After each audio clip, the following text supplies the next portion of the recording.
Good morning, everyone. Boy, do I have a story for you. I woke up bright and early to go meet my trainer. We meet usually some weekday at 7 a.m. I thought we had a meeting at 7 a.m. today. We did not. So I got up, I got ready, drove all the way out there. The gym is not that close to me, so I drove all the way out there, sitting in the lobby where I meet him and waited for him. And he walked in. He was like, "I have you down for tomorrow." I was like, okay. I was like, "Are you free right now?" He's like, "No." So anyway, I sat there for about a minute and I thought to myself, well, I could work out myself or I could go home. I came home. I came home instead. Like, I could probably count on one hand how many times I've gotten dressed, gone to the gym, gotten there and been like, not today. This is a little bit different because, I got the date mixed up and the times mixed up for the trainer, but normally I would just stay and work out. Nope, not today. I'm tired. I'm tired. And I worked out with him. Well, yesterday I did Pilates. The day before I worked out with him and we did legs. My legs are so sore because yesterday my legs weren't that sore. They felt a little tired. So Pilates, we did a lot of legs. And then I woke up this morning, I was like, oh God, I could barely walk down my stairs. I had to hold on and kind of skip down. Couldn't bend my knees that much. Anyway, so I was like, you know what? I'm just going to rest. I'm going to rest today. So that was my morning. Good morning. So what I wanted to talk about today were the things I am leaving behind in 2023. And that's a very dramatic way of saying these are the things I'm going to try and not purchase any more of in 2024. I just have plenty of. And I want this video to be light. This is not I'm not making any grand statements here, or this isn't about, major resolutions or whatever. I do have a goals video coming next week. So stay tuned for that. So this is just sort of like a lighthearted kind of tongue in cheek, what I am not purchasing in 2024. And this list, I kind of chickened out. I had a much larger list, but I had a whole list of stuff and I was like, no, actually, for example, because I'm staring at one right now, I was like, I have to stop buying sunglasses. I love sunglasses. I only wear them here when I'm driving, really. I mean, sometimes it's not like when I'm in New York and I'm just out all the time, walking around, whatever. It's like your mode of transportation is just walking around. So I'm only really wearing sunglasses here when I'm driving. And I have so many sunglasses just sitting in my glove box, in the pocket of my door, whatever. It's just silly. And so I had, because it's not on the list anymore, but I had sunglasses on the list. And I was like, you know what? Is that really a statement I can make? Because I'm pretty sure I'm going to buy sunglasses this year because I love them. I love them and they do bring me joy. So that was on the list and then I deleted. I chickened out. There's no way I'm not going to be able to buy any sunglasses this year. So whatever. So actually, before I keep going, let me shower because I just did a bedroll. I woke up and just got dressed to go to the gym. Let me shower, get ready for the day. And then we can talk about the things that I'm going to attempt not to buy any more of in 2024. Okay, I have made myself presentable for you, but I am in my closet. So we're going to talk about something that I cannot bring into 2024. This needs to be left in 2023. And that is any type of pullover sweatshirt. I know, it's ridiculous, but it is such a ridiculous thing that I just always buy without even thinking.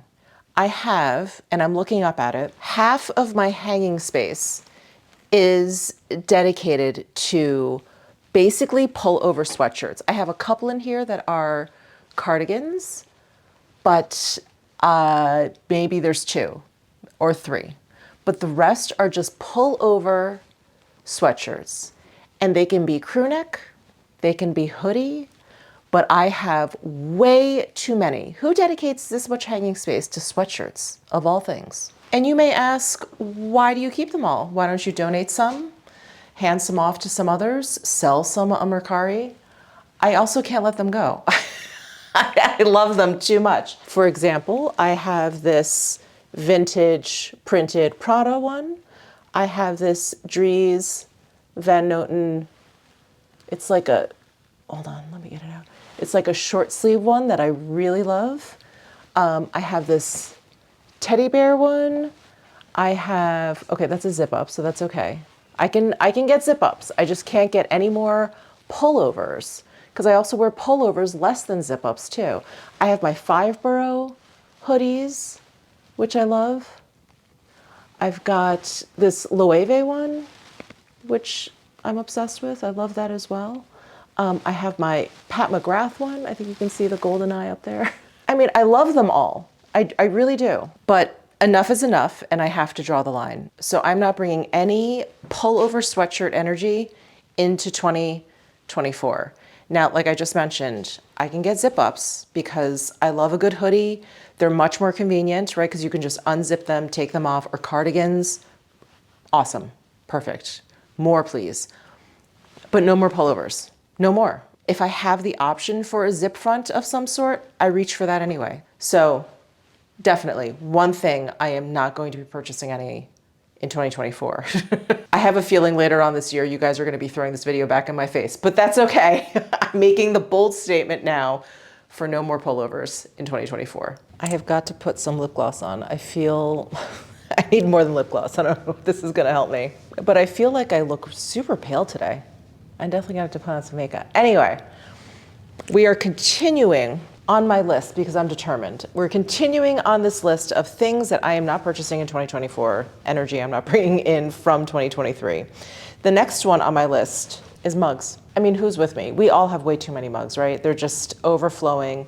I remember before we moved into this house, we had less cabinet space and we had an entire cabinet, and the cabinets were smaller. We had an entire cabinet just full of mugs. And my husband was like, please, no. He's like, if you get any more mugs, he's like, there's just nowhere to put them. Like we were just struggling. We were stacking them one on top of the other. And I said, you're right. So I was able to stop buying mugs. But then we moved into this house where we have larger cabinets and more cabinets and drawers for mug storage. And it's almost like become my new t-shirt thing. When I was younger, it was like I bought a t-shirt to commemorate everything. Now it's like I buy a mug, like this stupid mug I got at Porsche. Why do I need a Porsche mug? This is like, okay, I love this mug. I do love the shape of this mug. I love the size of this mug, but this is just so beyond me not needing it. Now I just want to show you my mug drawers so you can see how many mugs I have and how I'm outgrowing the 2 drawers that I've dedicated to mugs. So I'm here in my little beverage nook. And I've got this drawer for mugs. Now I've got at least 4 mugs in the dishwasher, in the sink or whatever, and that's probably what would go in here. But I've got my Christmas bear, we all love, and no Christmas bear. This is kind of it's not an inside joke, but it's a joke amongst people in finance. If you know, you know. So that's my husband's mug. This is a lovely mug from Living Proof. I'm not gonna go through all my mugs, but I have a lot of mugs, holiday type mugs that are very nostalgic. And I've got this drawer of mugs. Why? This is from the Tim Burton Neon Museum exhibit. This was a gift from Lori Hill. This beautiful mug is a gift from one of you. I love this Villeroy and Bach mug, so beautiful. No more room for mugs in here. I mean, I could probably move my paper towels, but I need those too. A ton of mugs. Why? So opening up that mug drawer used to give me joy. I loved it. Absolutely loved it. It was like, which mug am I going to use today? And I still generally feel that way. But on occasion, like when I'm putting clean mugs away and I'm just kind of like shoving them in there, I'm like, why? Why do I have so many mugs? So I'm putting the kibosh on mugs in 2024. Obviously, if I get them as gifts or whatever, it's not like I'm going to not accept them or return them. I do love mugs, but just no mas. No mas. So I'm sitting here in front of my Smythson notebook. I think they refer to this as an agenda, but it has like rings here.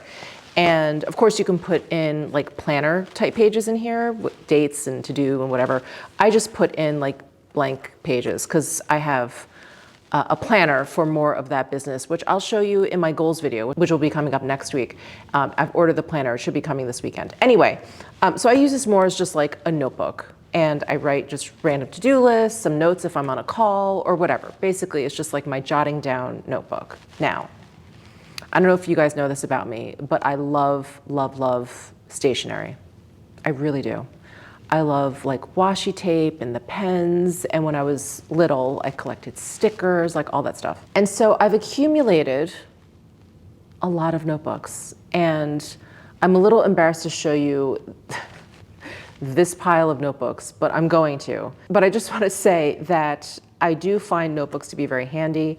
I think, you know, when I was journaling, it was definitely something I was going through. You know, I was going through a lot more notebooks then. I'm not really journaling anymore. So while I love notebooks, I just have accumulated way too many. They become kind of like my thing. I don't know if you guys ever, you do errands when you're bored. I don't know if there's like specific things or places you go when you're bored. So when I'm bored and I just want to get out of the house, maybe I'm restless, maybe I'm procrastinating, maybe, yeah, there's like something I need to do and I just don't feel like doing it, or I just need to like, I don't know, get out of the house and think a little bit. I will sometimes go to Target. I will just walk around. I don't usually buy anything other than, you know, like paper goods, like toilet paper or whatever. But every once in a while, I will stop and get a notebook. One will just strike my fancy and I'll be like, ooh, this is such a cute notebook. It'll come in handy one of these days. I have so many of those. I've given some away. It tends to be that thing that I just buy when I feel like buying something, and it's so stupid. I do it when I go back to New York.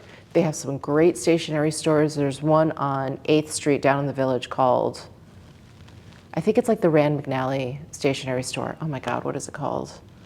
Good Things or Good something. I think the word good is in there. Anyway, I usually pick up a notebook there. When I travel, I pick up, it's like my sweatshirts. Oh my gosh, I'm just putting two and two together. It's like my sweatshirts where it used to be my teen like t-shirt thing where I would get a t-shirt to commemorate something or to try and remember something. And now it's like sweatshirts and notebooks and mugs. So it's all of these things that I keep purchasing because I think they're these innocuous, harmless things. Oh, sure, let me just get this. It's cute. Let me just get this notebook. Or like, oh, it's something to get in a gift shop, right?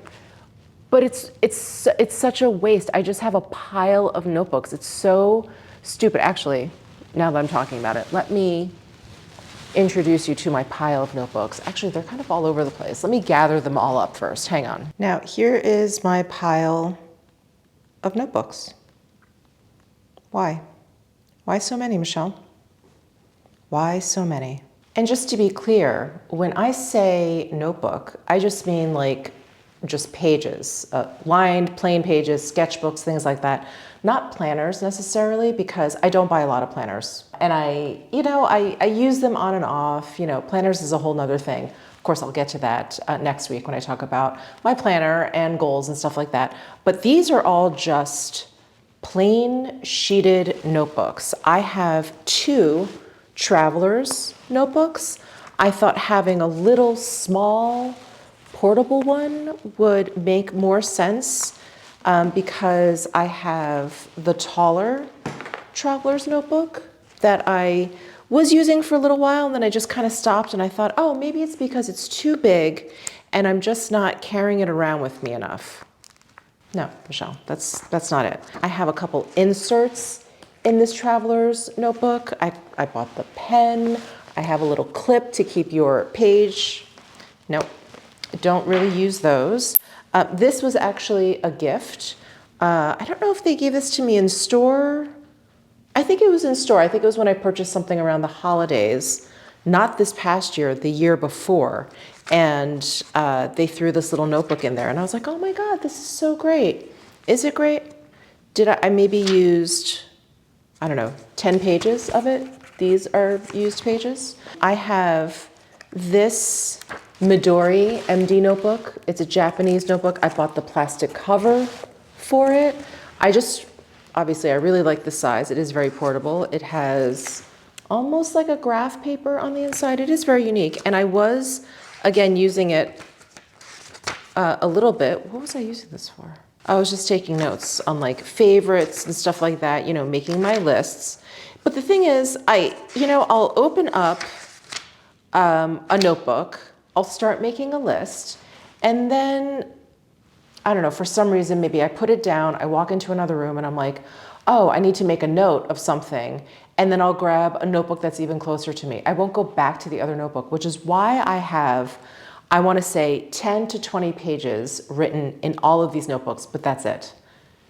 It's like a weird compulsion. I have such a notebook problem. I do have some refills or inserts for the smaller traveler's notebook that I have. I bought this the last time or the trip before in New York. This I got at that store, I can't remember the name, that one on 8th Street. But I just loved this like button string closure. And I love this teeny, tiny graph. It was so cool. This I have not, have I written in this one at all? Nope, have not written that one at all. This one I love because one of you sent this to me and you put a little picture of Butters on there. And I do have some notes in here. Actually, I have a lot of notes in here. So I was loving this notebook, but I'm about, I don't know, halfway through? Not even, a third of the way through. And I just picked it up and I was like, oh, where was this notebook? This notebook is from when Elbaz was the creative director at Lanvin. He has unfortunately passed away from COVID, and he had stepped down from Lanvin, I think, before then. But anyway, I have about, and I'll show you, I have about this many pages, here, this many pages used, and this is unused. Again, started and didn't finish.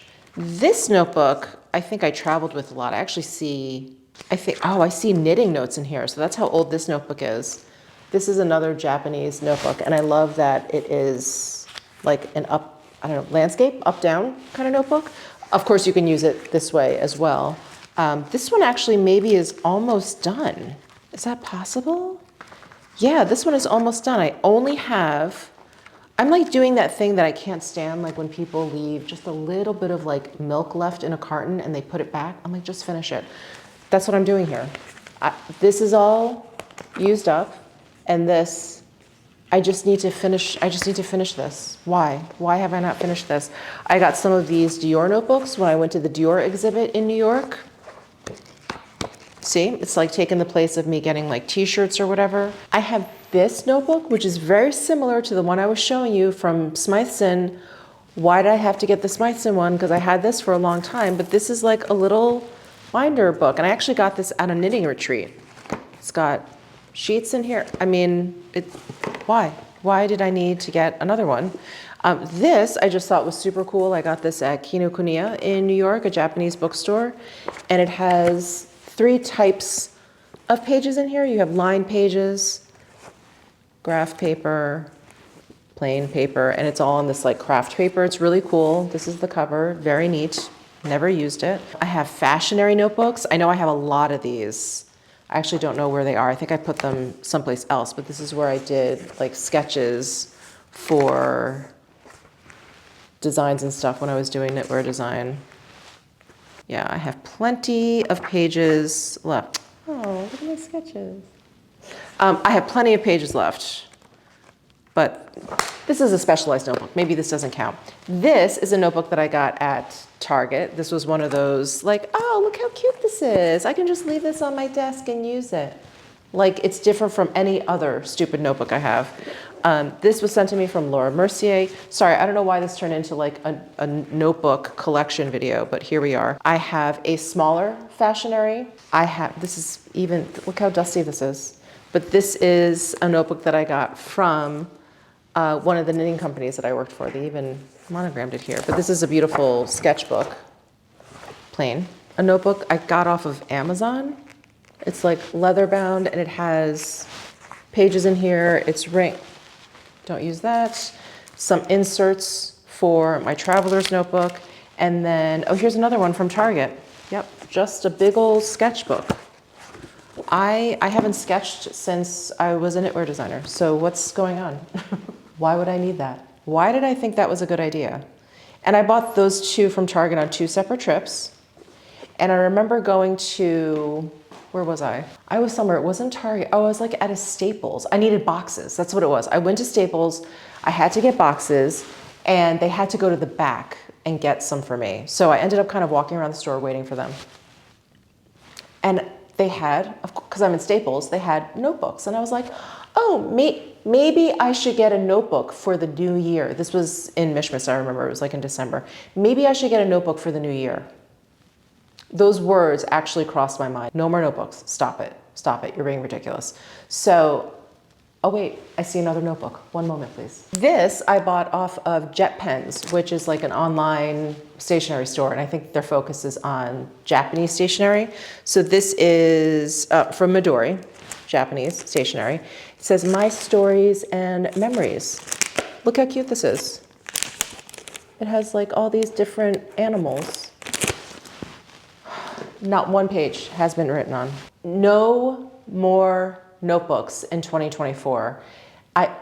Oh, I see another one. I'm not even gonna bore you. I'm not gonna bore you. I'm sure there's at least 5 more kind of laying around. Well, I think I've illustrated my point. I cannot be trusted in a stationery store or around notebooks of any kind. So no more notebooks in 2024. Absolutely not. 0 notebooks. I bought 1 planner, like I keep mentioning. I bought 1 planner. That is coming. That is it. That is it. All right, we're back in my closet. And this I have mixed feelings about, but I think the time has come. Being so serious about this. I can wear, I would say up to a 3-inch heel. If it's a comfortable shoe, not a problem. Anything higher than that, it becomes like a why. Why am I doing this? I'm so uncomfortable. I used to wear them all the time. I'd run around, I broke shoes in. It was like a part-time job. And I've just gotten to the point in my life where I'm like, why? Why? And anytime anyone ever tells you that anything over a 3.5-inch, 4-inch heel is comfortable, what they mean to say that it's comfortable for a really high heel. There's no shoe at that height that is more comfortable than a pair of sneakers. I don't care what anyone says, okay? So in the last year, I wanna say I have not actually purchased that many high heels, but I have definitely tried some on. I have definitely toyed with the idea, and that it just needs to stop. Even the consideration of them just needs to stop. I was actually just on the YSL site, and I love those slingback, I think they're patent leather heels. They're slingbacks, they have that gold stiletto. And I was like, ooh, those are sexy. And then I thought, no shoe is sexy if you can't walk in them. So that just straight up, it doesn't matter. And I have been out of the high heel game for so long. There's just no point for me to even go back there. So I think these were the last pair of high-ish heels that I got. And I do love these. And again, for a very high heel, these are on the more comfortable side. Now, would I opt to wear flats over these if I didn't have to wear heels? I don't know when you ever have to wear heels. Yeah, I would definitely wear flats. So these are the last high heels that I purchased. And you can see that I've only ever worn them indoors. I think I wore them inside once. The shoes before that are not as high. I think those are 4-inch heels, if I'm not mistaken. These are more of like a 3.5. And they're a little bit sturdier, a little bit easier to walk in because they have that splayed out bottom. But these are, you know, these are high heels as well. I wore these more. I've worn these more than those. I know I've worn these out to a restaurant. Isn't that interesting? It does not look like I wore these at all. I know I wore these out on the strip. And you know what? Casino floors are really just carpeted. So that's probably why these don't look worn at all. And again, they were comfortable for heels, but just not comfortable. And so I want to say last year, I got more comfortable with the idea of just letting go of the high heels, that it's just not my life. And so in 2024, I'm going to take that next step and really just not even consider them, just not even toy around with the idea, but I'm just going to admit to myself that high heels are just off limits for me from now on. I love a good, what is this, like 2-inch heel? Great. Those are wonderful. I got these on sale last year.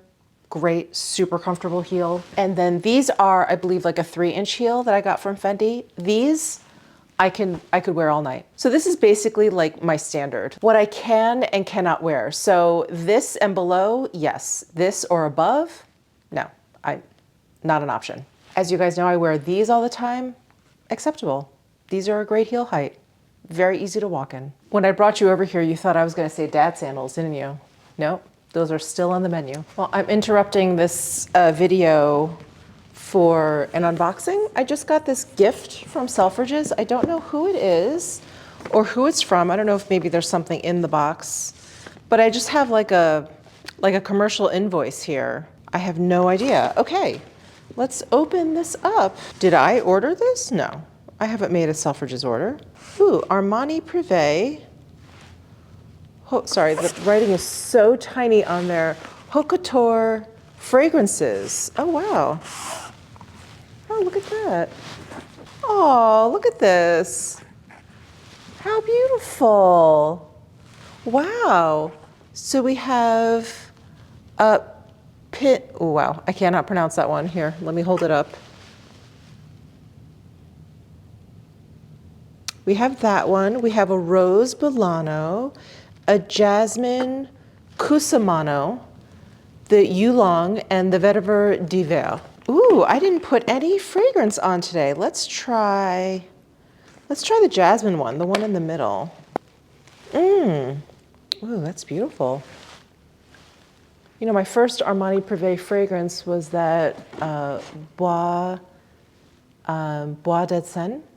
Bois d'Ansen, I think that's how you pronounce it. It's the one that I got while my friend Laura was here, and she was describing it like she felt like she was in an old castle when she smelled it. And for me, I just smell like the incense of it. So it was like a combination of that. It's such an interesting fragrance. Anyway, there's a whole story behind all of that fragrance and when I first smelled it when I was in Milan. But anyway, I love that fragrance, absolutely love it. And it's so unique. It is definitely the most unique fragrance I have in my collection. But that was my first Armani Privé fragrance. And now I've got, oh, this is really nice. Hold on, let me take a look at this delivery note. This is a mystery. Well, if anyone out there sent this to me, thank you so much. Please let me know down below in the comment section. But yeah, it doesn't say anything here. Interesting. Oh, well, I love this. This is so beautiful. I'm gonna have to find like a pretty place for this. The packaging is stunning. Okay, the last thing I wanted to talk about in this video is, it's not something I don't want to buy anymore. It's a little bit more abstract than that. But as you guys know, I'm married. I have a husband who is never on my vlogs. He's a very private person, which is totally fine. But we had started, was it during the pandemic? It was a couple years ago. Yeah, I think it was a couple years ago. I think it was after we moved into this house. And we decided that every Friday night was going to be like a date night. It's not that my husband and I have a hard time finding time for one another because we don't have kids. We do spend a lot of time together. But we wanted it to be not just a night where it's just the two of us, because it's really just always just the two of us, but we wanted it to be like more meaningful than that. So we wanted it to be a night where we're together and our phones weren't there. We were doing something different. We weren't just making dinner and then watching TV, like try and do something and not necessarily like go out on the town, paint the town red or anything like that, but just something special. So for a while, and if you guys have been watching me for a while, you know this, we played board games or just games in general or card games. My husband loves games. So we would play games. Occasionally we would take out the Nintendo Switch and play a game. Or we would just sit and talk and just make sure that like our phones or any sort of other distractions were not around, aside from Butters. Butters, of course, was allowed. But no other kind of distractions. Anyway, we have definitely fallen off of the wagon. And I want to say probably from around like August of last year to the end of the year, till now. And I remember this pretty distinctly because in August, I went to New York and I spent like a week and a half or so at Greenwood Lake, with my friends Matthew and Mark, and all of our friends around the lake. And when I came back, it was kind of like I hit the ground running, and we just never really kind of picked it up. And then the year just progressively got busier and busier, as it usually does, from like September till December. And so, it's just something I was thinking about. And so I mentioned it to my husband the other night. I was like, I think we should really reinstate date night. And so that is definitely something that I want to bring into 2024, which is just sort of more present and mindful time spent with my husband. It's something we really just don't do enough of. We're either in a routine or we're doing something like we're going out or whatever. And that's still a little bit different from, I think, just like being very, very present, Like, for example, we went to Peter Luger's the other day because it had just opened up and we were so excited. And it was what you would consider a date, but, we were at the casino and I was vlogging a little bit, and, we sat down, we were just sort of admiring the restaurant, but we weren't like really present with one another. And so I think there's like a slight difference. So I just want, I want there to be like a focus on us for those nights, not just us doing things together, because like I said, we do a lot of things together, but like focusing on us as a couple. Our daily conversations are very like, okay, what are you up to? What are your plans? What are your goals? How are you? How are things? It's very individual, but we do, but not often, like talk about us. So that is something I really want to reinstate in 2024. We definitely kind of like let that go in 2023. So I guess you could say I'm leaving behind in 2023, like not having date nights. I want those reinstated. And yeah, my husband is down. So I think we're going to do that. We initially had them Friday nights because generally we don't make a lot of plans for Friday nights, even though that is a very popular night to go out. But we're both just exhausted. I know he is just exhausted by the end of the week. We knew that that was a night that we wouldn't have like plans that we would have to skirt around or like cancel or have to like shuffle or whatever. So we always said, how about Friday nights? So we may keep Friday nights, but I don't know. I'll have to talk to him and see if maybe there's a better night. Maybe, I don't know, Sunday nights?